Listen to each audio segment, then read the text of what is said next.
Hey everyone, welcome to our Saturday live class. Get ready with your questions. We're going to have an open mic. We're here to help and to support you. We're here every other Saturday. Greetings, everybody. Welcome. Hey, Holy Ghost. Welcome back, Dr. Heather.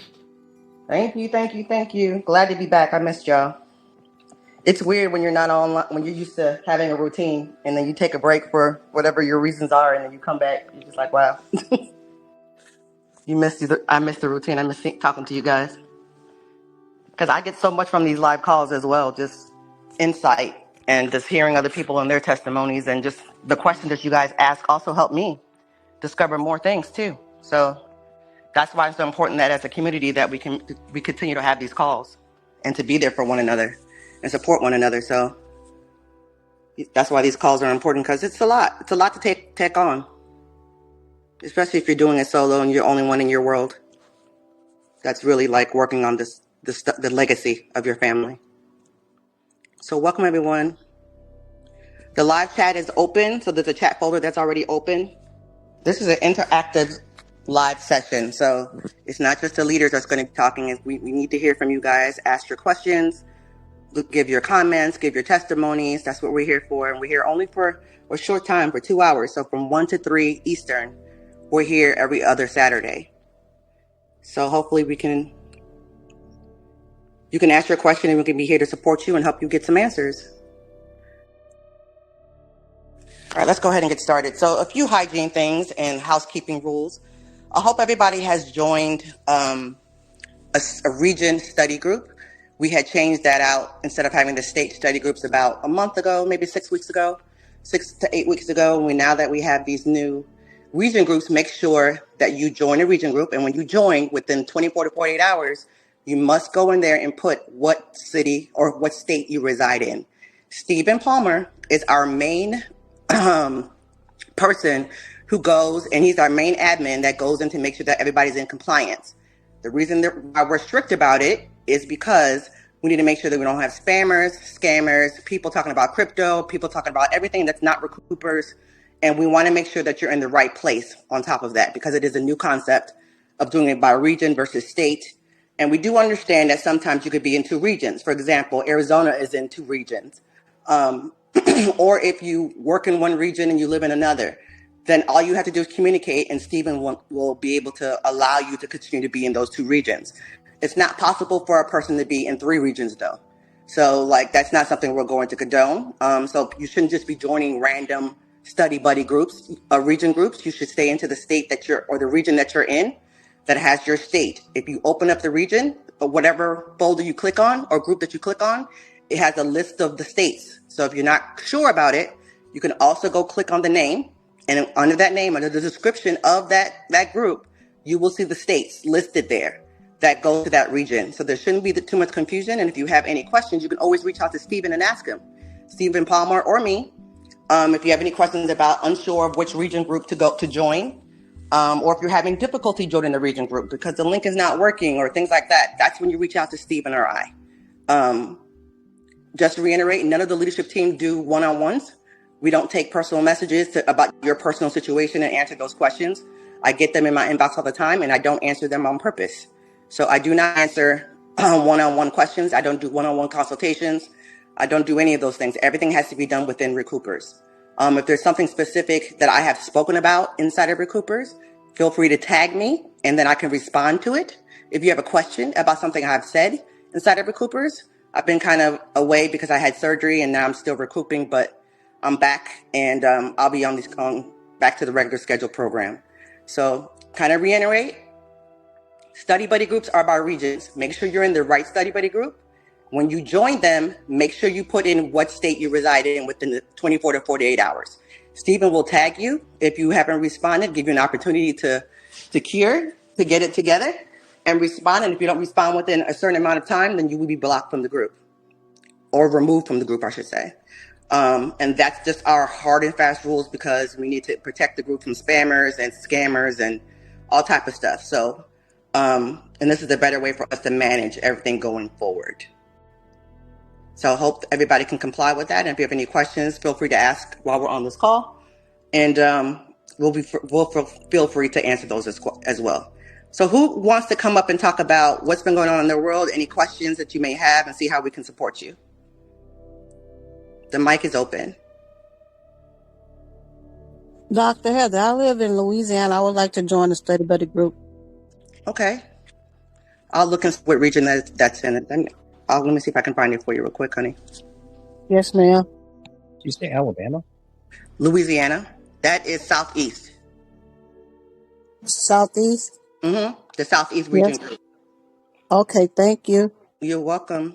I'm going to actually post the link in the chat. I just copied it. So just give me 1 second. In the chat that we're using today for today's call, it's going to be there in a minute. There you go. So just go there, click on that, and then you'll be able to join that group. And then just make sure you go in where it says what state do you reside in. Put your state, Louisiana, and you'll be good to go. And you guys should be partnering up with each other. This is a study group, meaning like you guys should be coordinating Zoom calls with each other, Telegram calls with each other, physical meetups together if you guys are close by each other. This is to help support you in your journey and what you're working on. So I know it's been kind of a little bit quiet. You guys are not doing as much participation. So that's the purpose of these groups, is for you guys to have a group outside of a subgroup outside of the main Recoupers group, to get that personal support from your 1 or 2 of your community members that could be there to help you think through some stuff. So that is the main reason why we have these study buddy groups. So use them. I just have a general question about the study buddy groups. How do you find out who your general leader of the region is? By your state? Yes. What state are you in, honey? Texas. So Texas is Southeast, I believe, but let me just double check. I just saw it actually. I think it's Southeast or Southwest, sorry. Yep, Texas is Southwest. I'll copy the link and put that in the group, in the chat as well. I'm in the group. Maybe I didn't specify the question. How do you find out who the leader is of your study buddy regional group? Are there designated leaders? I guess is a better question. Well, yeah, whoever were the state leaders that have joined the region groups now, they should be with their hand raised of who is going to be. They're going to continue to be leaders, but not everybody has stepped up and told us who they are. So if there isn't anybody, if you want to volunteer, you're welcome to do it. Yeah, because I'm new, so I don't know where. I didn't even start with when it was broken down by state. So okay, the group I've been in is the new one. So okay. Not all of the region groups have leaders in them, and I actually have a separate group just for the leaders that I manage, and I try to meet with them at least once a month. As a matter of fact, it's reminding me I need to meet with them soon, to kind of give them some personal time and see if they have any questions and any concerns about that's going on in the group, and then if there's any of their personal situations that we can try to help support in that smaller group, then I try to help them with that if I can. But that's strictly for just the leaders that's in the group. But Texas may not have one, to be honest, right now, honey. I don't think I have one for Texas, but I can double check. Okay, I'm willing to volunteer if you need somebody to coordinate. Yes, please. Do me a favor. Send me a DM. You can just click my name here and just send me a message and tell me that, and just say, hey, want to be a Texas leader. So okay. I'll capture you, and then I'll chat with you outside of the call. Thank you for that. Oh, no problem. Thank you. Absolutely. Appreciate it. Anybody else? Hello. Hey, I'm new to the group. Hey. Hey, how you doing? Thank you. I was wondering, is there a area for Florida? Oh yeah, definitely. Florida may be part of the same. Is that South? Which one is this? Is that Southeast? Yep. Let's double check. Okay. So if you go into the chat for today, when I put the link there, you'll see the states will pop up. Okay. All right. I'll look for that. Thank you. So Florida is part of Southeast. So if you click it, it says so the chat folder in the main Recoupers group says chat Recoupers live session. That's the folder that's open right now for us during this call. I just put two links in there. One is for Southeast, one is for Southwest. And when you look at it, it shows you the states. All right, then. Thank you. You're welcome. Anybody else?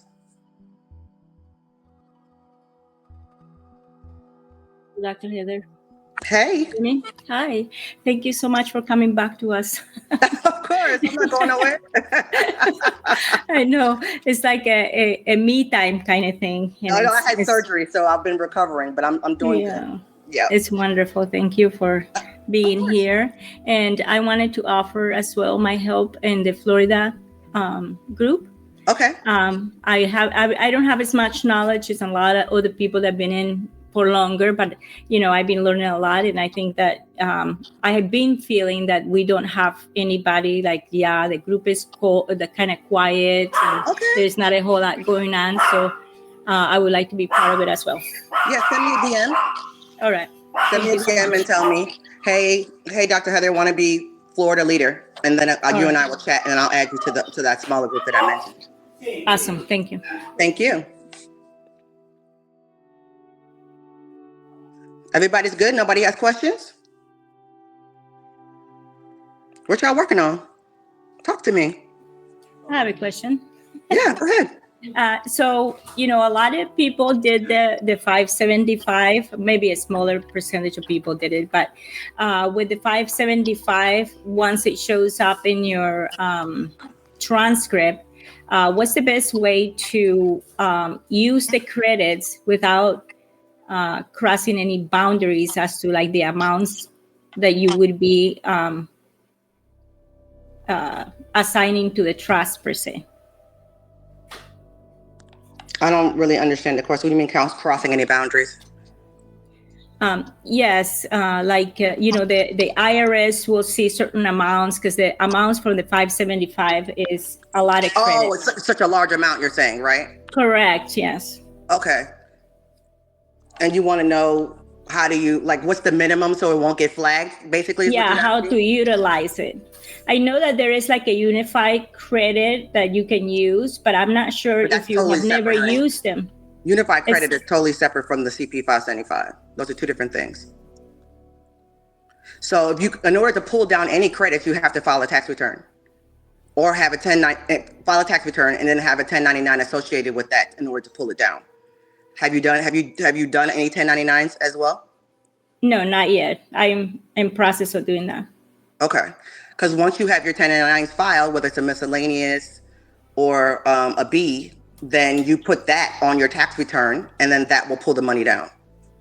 I see. And so for purpose of having the paperwork done right, do you use that amount that is showing to carry it forward to the next year, since you won't be using like everything, or is that stays in your account? Do you know? I don't even know. Does anybody else know how that works? Because I know it's like $2 billion or something like that when you do it. Yeah. 2.1 billion or something like that. So that's a good question. So on the 1040, would you, let's say you wanted 100,000 just for the sake of conversation, or $1 million for the sake of conversation. Correct. Mm-hmm. Then you'll carry over 2 billion over to the next tax year. I don't know if you need to do. I don't know. Does anybody else in the leadership team know how that works? Since it's such a large number. Yeah, you have to. Because if you leave it on the transcript in the current year, after 3 years, they're going to claw it back. Yeah. Okay. So you have to carry it forward. Good. And in regards to amounts that raise suspicion, anything that's over 2 million will have increased at high levels of scrutiny. Amounts less than that, depending upon what entity you're drawing it through, right? So if you're doing it through the SSN, it's not normal for an individual entity at that level to be drawing $500,000. That's not normal. So that's increased scrutiny. If it's a trust, it's kind of normal at 500,000. But you have to demonstrate a history of withdrawals, so it fits a pattern. Because you can't go from nothing to $1.5 million without raising alarms. Right. Thank you. That makes sense.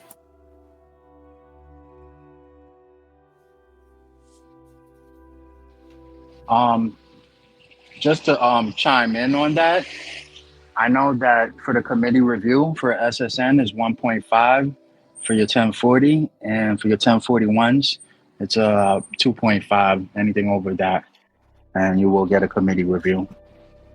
Wait a minute. Say that again. Say that one more time. If you're doing a 1040, 1.5, and for a 1041, it's 2.5. Or you get a what? A committee review? Yes, from the IRS. Oh, I've never heard of that before. Okay, see how I'm learning something? And I think that makes sense because the 1040 would be like on your straw man, Yes. and then the 1041 would be for your trust. Correct. I did have a question about the 575. Is there any way that I can go and like do some research? Because I've seen, I've seen these amounts, but I'm like, how do we know that's actually our credits? What do you mean? That's what, I wanted to verify, I've seen the amount, the 999 on the 575 voucher, but how do I verify that's my credits? By when you do it, then they put the credit on your transcript. Oh, through the wages and income. Okay. Yeah, then you'll see it once they process it. Okay, then. All right. Thank you.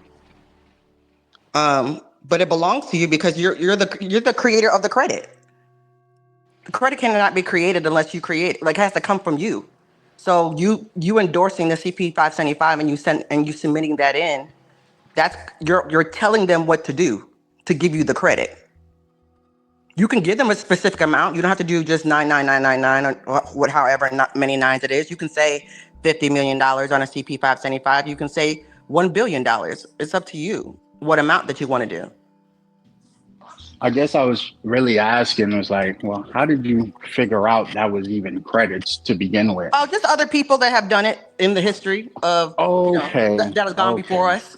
Gotcha. It's not something that was my Yeah, that's what I was like going with. I'm like, man, how if you go into the CP 575 folder that's inside of RECOUPERS, there's a couple audios in there, and another gentleman by the name of Melanated Blessed, he actually came and talked about it about a month ago and gave more details about the CP 575 as well on the live calls. So there's plenty of information inside of the group about it. There's actually a folder dedicated to it. Yes, I was in it, but I was looking for that answer, but I'll check. Thank you. I have a simple answer for that question. Go ahead, Nyla. Most CP 575s, if you actually look at the little coupon there, it'll have 10 nines on it. So as just putting those 10 nines on there, that's the amount that it comes out to. 10-9 comes out to 2.1 billion? Yeah, 10 number nines in the amount of 10 of them. So 10 nines is 9,999,000,000. You know what I'm saying? Yeah. But not all of the CP 575s have the full nines on it. Yes. And the 2 billion is just for the 24% that people are drawing out. That is correct. That is what the IRS gives you. The 24% of the 9,999,000,000 is that number. Oh, great answer. Thank you, guys. See, I didn't know that either. Thank you for that information. See, we're not just pulling stuff out of thin air. I was just definitely wondering, where does this No, it's a good from? question. Good question. Everything I have to, I revert back to the IRMs or whatever law or manuals to verify. As you should. That's the best way to do it. And you got to get comfortable with it. So whatever process you guys are doing, you have to get comfortable with it. Go ahead, Jeremy. Yeah, there's several of us learning how to bring those credits down or take them from the transcript and invest them or whatever we got to do. So it's a learning process. So even though they pop up on your transcript, now you got to learn how to draw them down and have the infrastructure ready to receive, right? So I don't think there's a quick fix to it. And this is why we talked about having your trust in place and having those bank accounts set up. So by the time you are waiting for the IRS to give you your deposit, you have those things in place and you're in right standing. You're in the right position. You have the foundation for infrastructure, and then there you start building your infrastructure. And Absolutely. Does anybody have questions about just the basic of how to set up your, like, stuff with dealing with trust, dealing with, taking over your legacy? Does anybody have basic questions, like foundational questions that they may not be clear about? There's no silly questions. I mean, I do, but I don't really know how to ask the question Just ask a that it girl. will I'll interpret. make sense. So I can't remember who was, I think it was Mr. Jeremy was talking about the foundation, which I have been able to understand how crucial and important that is. And, getting your trust, there's the revocable and the irrevocable trust. So maybe people don't understand the difference between the two and why would you pick one over the other? And then I've also seen the assuming your name or getting the sole prop EIN versus your trust EIN versus the it's a grantor trust EIN. So it seems like there's 3 EINs you need to get, and I think they all play a part on how you move the money. I guess that's where I'm kind of stuck. It's like, okay, I understand get the credits, you got to draw them down through your tax return, but once you get it, is there a movement strategy of the money from one trust to the other? I guess that's where I'm kind of still cloudy. Yeah, you'll set up your beneficiaries. Your beneficiaries will be what the credits go down to. So if you have a trust that's receiving those credits, you're going to need a holding an account, so a holding company that's going to hold those funds. You can also attach an LLC to that holding company that manages the assets and the distribution to the beneficiaries. You can have LLCs. You can have any entity as a beneficiary to your revocable living trust. And as far as the multiple entities, it all depends on the application, the situation. So they're all tools. They're all useful. So when you hear these people, oh, this is better than that, that's better than this. Well, it just depends on the situation that you're in and what you're trying to utilize the tools for. And that's what all these different trust setups and LLC setups and accounts and infrastructure and foundational work that we all have to do. That's what it's all there for. It's to be able to utilize these different tools depending on the situation, because they're only, to me, when I hear people kind of put that divisiveness between two entities or two tools, they're not really understanding the bigger picture, right? So it's just about how you apply that tool in that situation, and you have all these different tools at your disposal, right? Okay, so it's better to have them, and then you, based on, like you said, based on the situation or what the cases are, you will later figure out how to use these tools. Right. So the basics to the revocable and the irrevocable. So the revocable is your everyday stuff. Your vehicles you're going to be upgrading and trading in or selling and getting new properties. You're going to be, you're not going to be there long. So you purchase a property, you build it up, you get it to a point to where you can sell it and make a profit. And then by then, hopefully you have learned how to do that inside your trust. So, tax purposes and stuff like that. And then the irrevocable is more for assets that's going to be passed on to your generational beneficiaries, not necessarily your entities in your revocable living trust, which all your beneficiaries can be in there as well, but to like your children or, to loved ones or different family members that you want to will something to.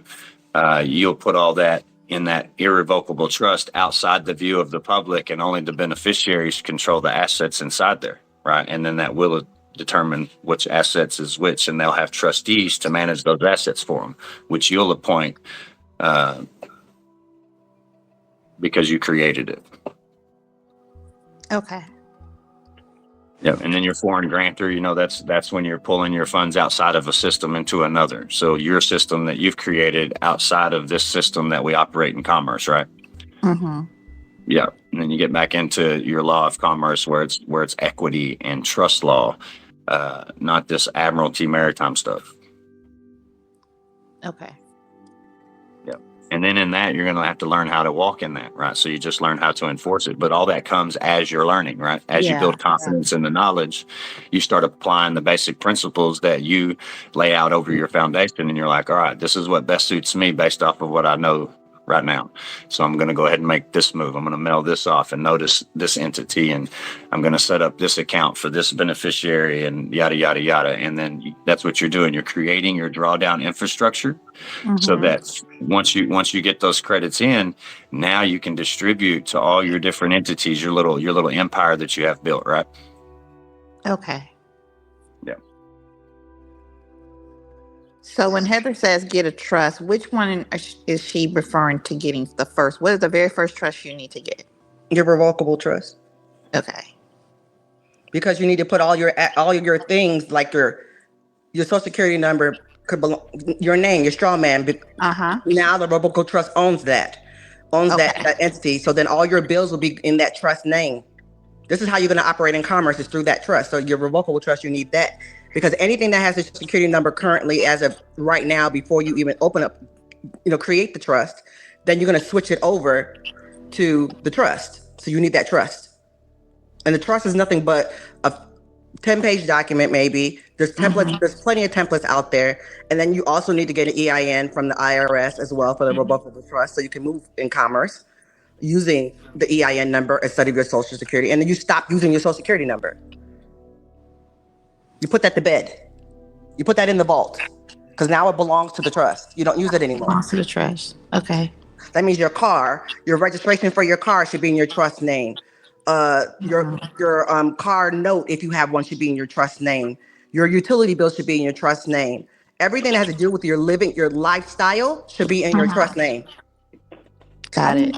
How do you put it in your trust name? You create the trust, then you provide a certificate of trust, which just shows to the bank, to the utility company, to whoever, that the trust actually exists with the EIN number, and then you tell them that it now belongs to the trust. They need to transfer it over, and they'll do it. Okay. Thank you for that. Gratitude.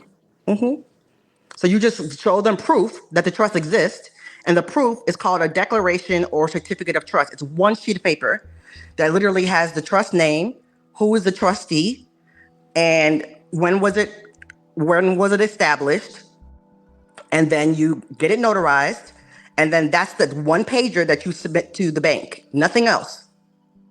Sometimes some certificate of trust could be a couple pages if you want to talk about like beneficiaries and things like that. Depends on how you want to do your certificate of trust. If you just want to do something basic, something quick, just one sheet of paper. Again, there's templates out there for that, and most likely in the group as well. And you just use that, and you provide that to the bank. You provide that to a utility company, to your car note, to the registration. Usually doesn't ask for it. Like I know in Texas, you can just go online and change the registration to your trust name. You could do it online immediately in Texas. I know that because I used to live in Texas. And that's where my car was originally registered, and I changed it over to my private trust. So I can do this with my property tax as well. Absolutely, everything. Okay. Thank you. Should be the trust should be managing it, not you as an individual or the straw man. No longer the straw man, because you're trying to put the straw man to bed. Put them to sleep. That's where I'm stuck at. I'm stuck at trying to transfer everything over. Certificate of trust. Make sure you have the EIN number for the trust. And then you contact, sometimes they have their own form that you have to fill out. And they'll tell you what they need from you. The utility company, for example, or the bank, or wherever you have your car, if you have a car note, or whoever you're dealing with. Just say, hey, this account is now part of my trust assets. I would like to know what is the process for me to transfer it over. The title, the account name. They'll tell you. It's not a secret. Okay. They should be used to dealing with it, especially if it's a major company. And they shouldn't give you much pushback on it. I'll be doing that Monday morning. Thank you so much. You're welcome. I have a question. Sure, go ahead. Oh, okay. So yes, I set up the non-decedent and put the Social Security in that. I was wondering, should I have done the CP 575 on my social number?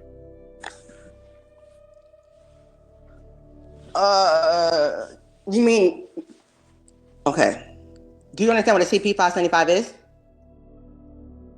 Yeah, the CP was 575, right, to get the credits for the Social Security. Okay, so a CP575 is an EIN number.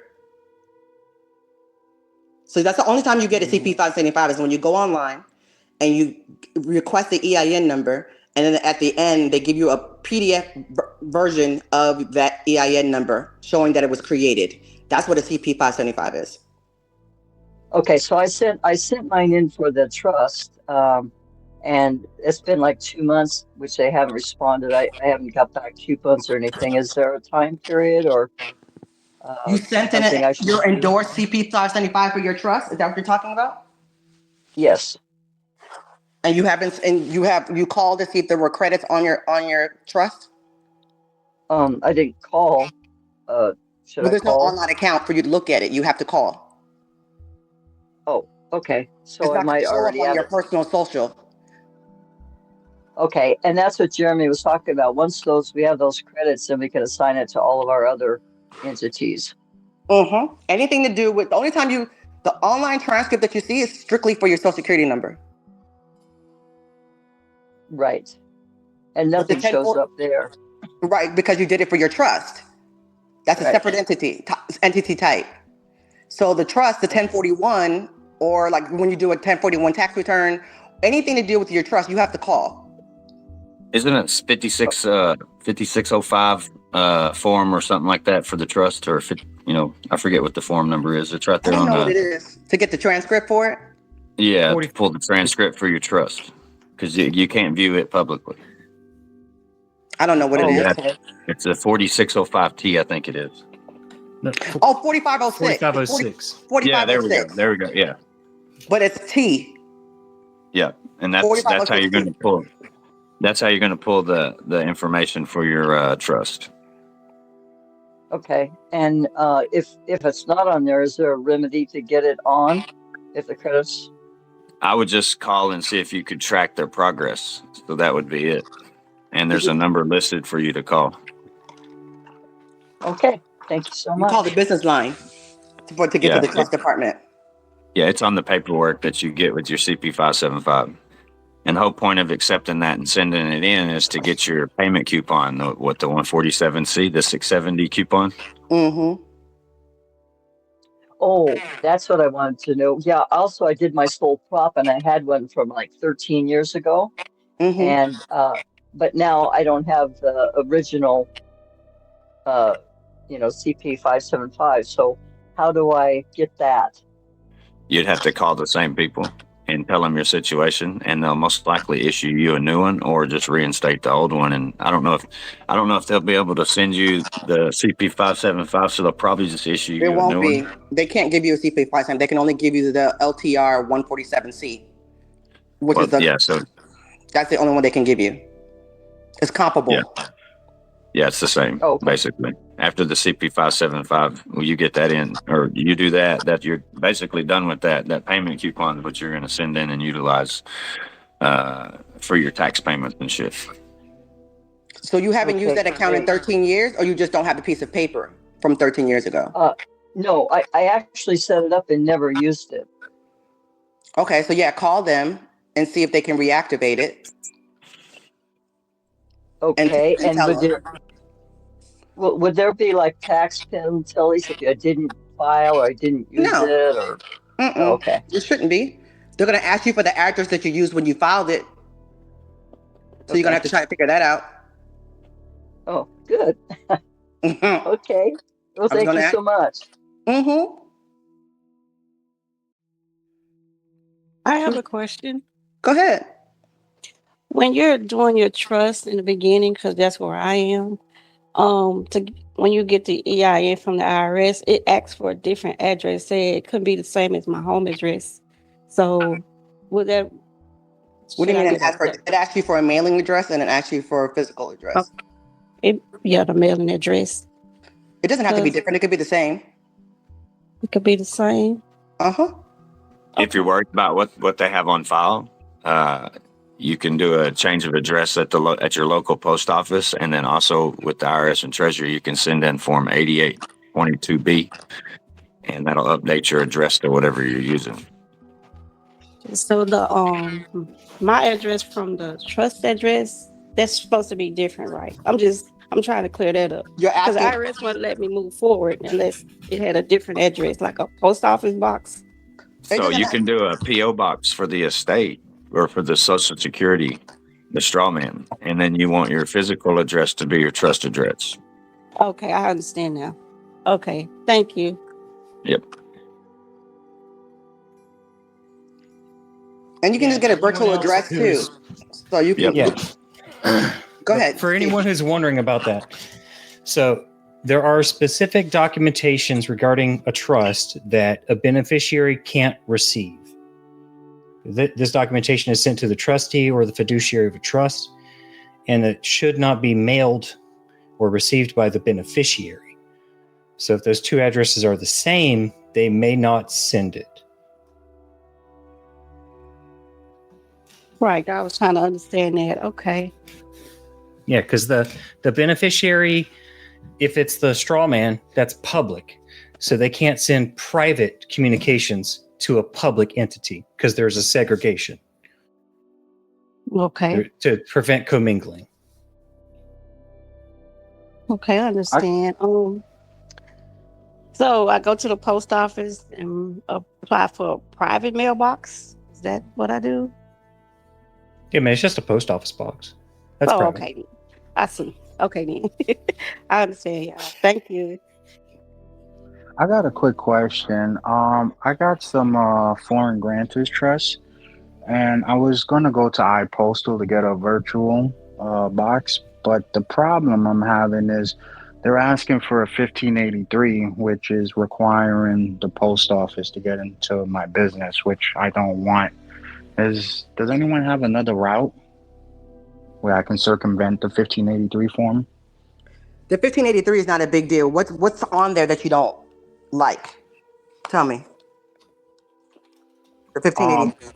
Well, yeah, I was just trying to circumvent the form period because my stuff was created in the UK, but I was trying to just circumvent that. But I mean, if it's not a big deal, then I might just go with it. No matter what post office you go to, or whether you do the post office or a virtual mailbox, iPostal, physicaladdress.com, they're gonna ask for 1583. It's standard. Okay, because I guess I was trying to get it in a non-hate country, but yeah. I mean, if you're gonna get them in other countries, that's different. But I'm talking about in the U.S., it's standard. No, yeah, these are FGTs, so I was trying to get it in a non-hate country.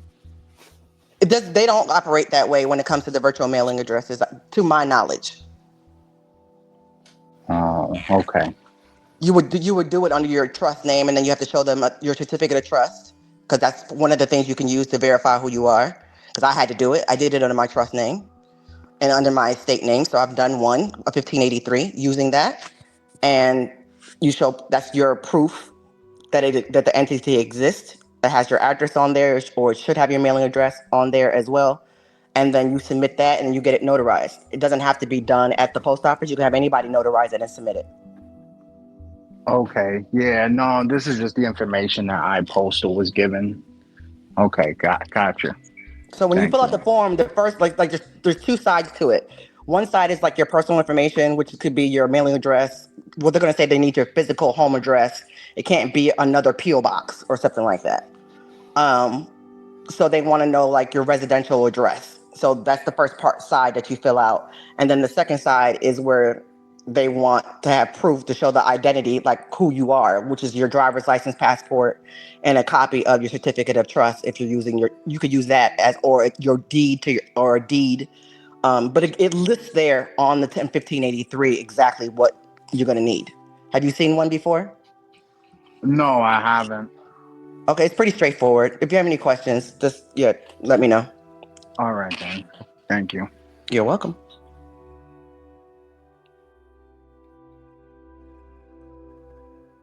Anybody else? Yeah, I had a quick question. I kind of came in towards the, I don't want to say ending because it's not ending, I'm not sure, but I kind of came in a little later and I heard you all talking about the CP575B and how to endorse the 999 number. Is that basically like the same as what Kim Marie showed us with the 1040 ES and the voucher forms? Those are No. different. That's different. You mean the endorsement? You want to know if the endorsement is the same? I'm asking, like, as far as endorsing it goes, do we have to write our information and everything like how she did the 1040 ES and vouchers? It's similar, but it's No. not the same. Yeah, on the CP 575, don't sign it. Oh, okay. Okay, Yeah, so you're how going do to you go accept about it. endorsing it? You do the accepted, the buy, and then you will put the name. You will write it in print, all caps. Like you can still do the same amounts and everything, but don't do anything else on it. Okay, so on the back of it, you're saying to write accepted by Nope, on the front. on the The front. back is blank. The back is for the endorser, who is the one who is cashing it. If you sign it, they can cash it. Yeah, so Oh, just do okay. it bottom right. Bottom right. Just sign your name down there. Yeah. And Okay, the because it accepted, says, go ahead. it's very simple. You can just write accepted, the date, all right, and then accepted by your signature, and then put your number and the best time to call, and just mail that back to the address that's right there on the coupon And you have to spell out the amount too. or the 575. Okay, so accepted, my signature, and then spell out the amount that they have on it and send it back. Mm-hmm. But make sure it's a copy that you do that with. All right. Always keep your original. Make a copy. Fill it out. Accept it. Send it in. And there's examples of that in the CP 575 folder of what an example endorsement looks like. Okay, gotcha. Thank you so much. Mm-hmm. Jason, were you going to say something? Yeah, I was just going to say that that's all on the front side, correct? Yes, it's all on the front. Okay. Nothing on the back. Did Yeah, you when all dealing with send your it back trust, certified mail? yeah, you can send it certified mail or overnight it. Something that's trackable. Yes. Right. Or you can use registered and turn it into a bond, whichever one you want to do. Okay, and I thought I heard somebody mention like it's a percentage of the 999 number, 24%, if I'm not mistaken. Yes, Nyla was mentioning that when you see it when it does show up on your transcript, it's going to show up as $2.1 billion, which is 24% of the actual total amount, which is $9 billion, almost $10 billion. So 24% of that is a 2.1 billion, and that's what they're giving you on your transcripts. That's the credit that you're going to receive. Okay.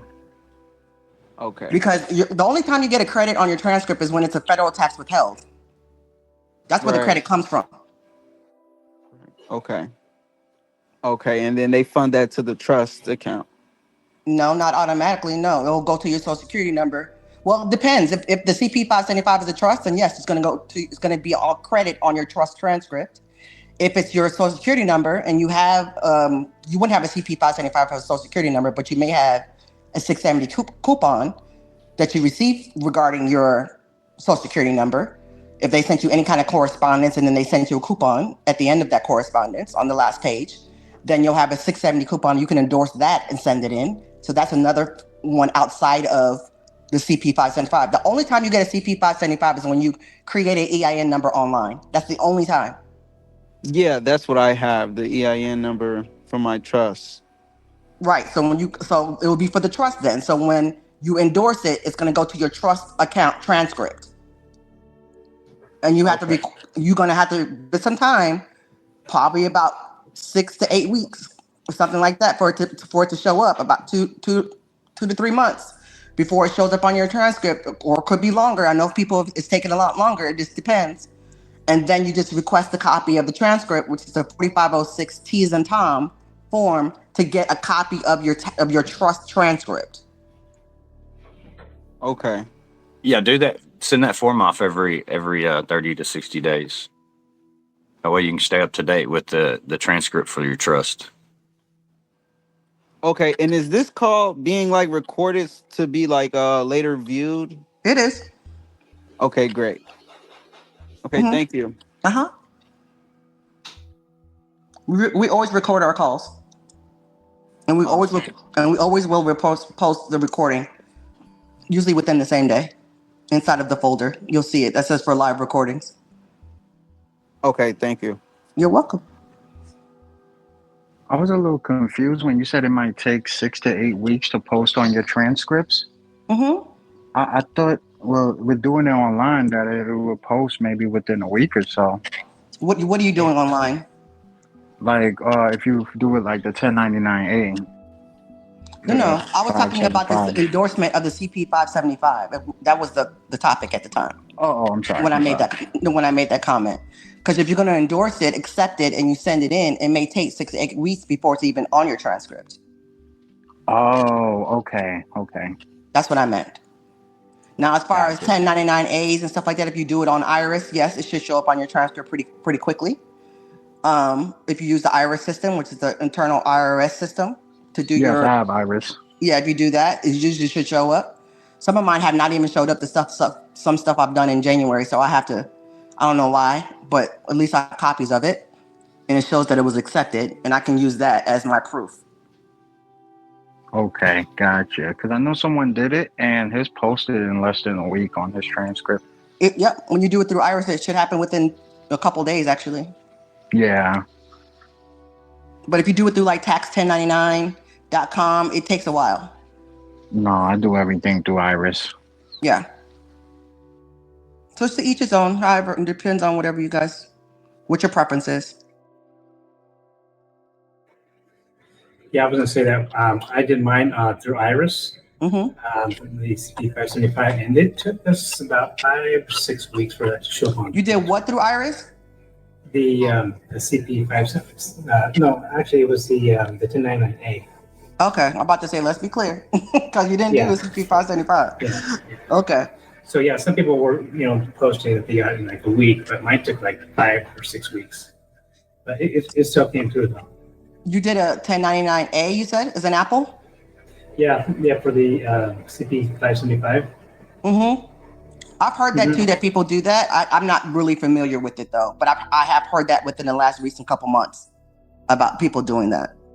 Yeah, sometimes it just takes longer for whatever reason, so don't get discouraged.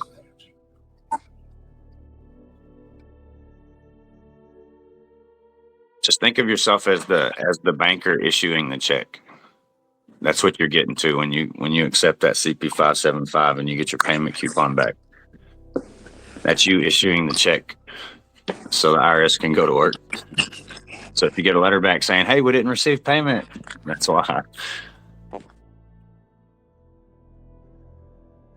Mm. I have another question. Go ahead. I was setting up on the IRS to file the 1099s, and when I put individual, I couldn't. It kept saying business, and so I put it under my sole prop. But how do you get the number for the IRS to file as an individual? I don't think you really need it. If you have one already, you just need access. Oh, okay. The goal is to stop using your social security number. So you really don't need it under your social. You need it under your sole prop or another entity when you do the TCC application in order to get access to IRS. You don't need it under your social. I don't think you can. Oh, perfect. And how long does it take to get the number? And this is highly important. And this is why we're so particular about ferreting out bots and scammers and our predilection to not sharing lots of personal information on the platform. Once you have Iris, if you have the details of any entity in existence, you can submit a form on its behalf. So, when anyone is posting anything in the group, make sure your EIN is redacted. Especially if you don't want someone else filing a document saying that you transferred them $5 million. Just saying. So be very particular about what information you share. Okay, thank you for that. How long does it take to get that control number? It depends because I did mine when they first started doing it, and it took a long time. I think it Well, may now take it's very 2 weeks. fast. Is it fast? Once you had the confirmation screen, you've got the number. Well, there you go. It's on that confirmation screen that you should save. Your control number is on that screen. You may not recognize that it's on that screen because they specifically call it out in the letter that they send you. But once you've made it to the confirmation screen, wait 24 hours so they can create your profile and log back in. You should have access. And I want to Perfect, thank mention you. something to everyone that may be having an issue creating the iris.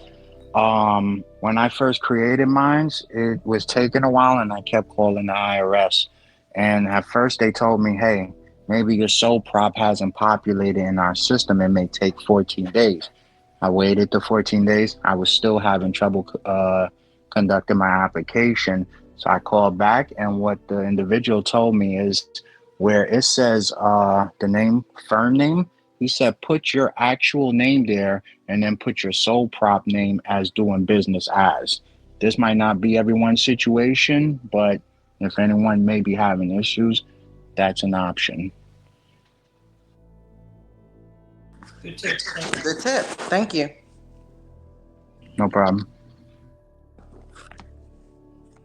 I never thought about that. That's a good tip.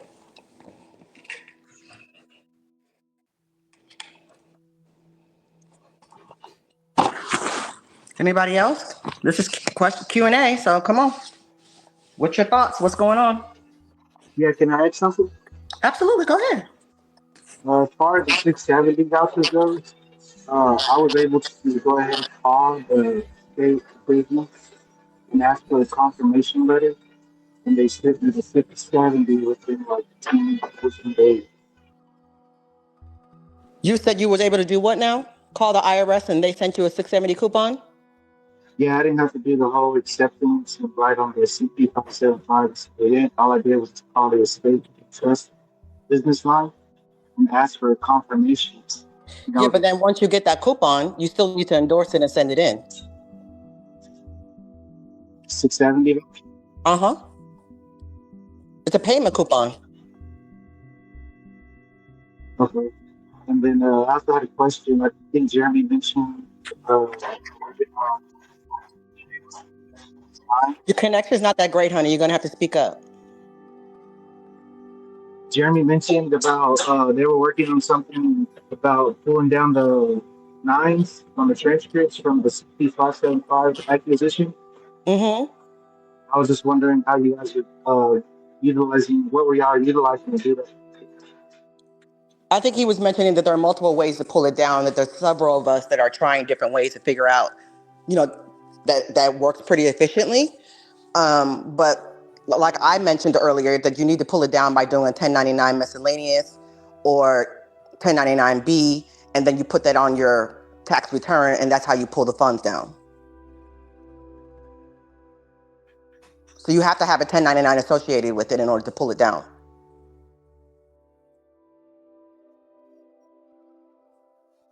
Okay, thanks. Does that make sense? Yeah, no, I did the 1099A, and it's showing on my transcript. That's why I was wondering.